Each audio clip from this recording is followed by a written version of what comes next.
I am Dr. A.K. Jaithunbi, Associate Professor from the Department of Computer Science and Engineering, RMD Engineering College. Today, let us see the example for exception handling.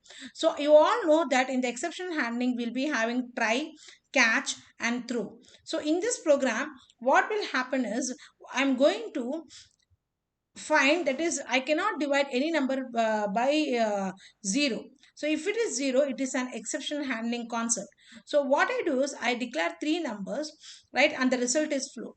I get from the user three numbers, and if I subtract num1 minus num2, right, if it is not equal to 0, I can perform the division, right? So I'm trying. If suppose if it is equal to 0, I should throw num1 minus num2. That is, it will be what? Division by 0, error. Okay, so this is try, right? If I find some mistake is there, it is not satisfying the condition, then I'll throw, and ultimately it will be caught, it is catch.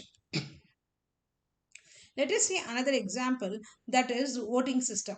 If the age of the person is greater than 18, greater than or equal to 18, he can vote. Otherwise, he cannot vote. So if the person comes, right, and we get the age. If the age is greater than 18, we say access granted, right? So else I throw that age. So in the catch, I check what is age, right? And it will say that access denied because age is 15. Okay, now next we'll see try catch block for the variable x. So x is 99, right? What I do is I'm supposed to get value greater than 100, but I get only less than 100, right?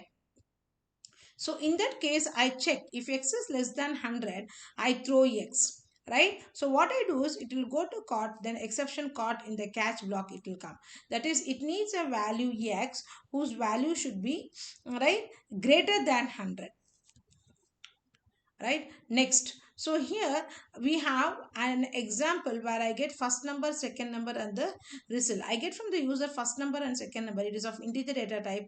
Result is double. So what I do is I invoke this function division. In the division function, if suppose number 2 is 0, so division by 0 condition, error should come, right? And then here within, that is, I'm calling this function inside the through.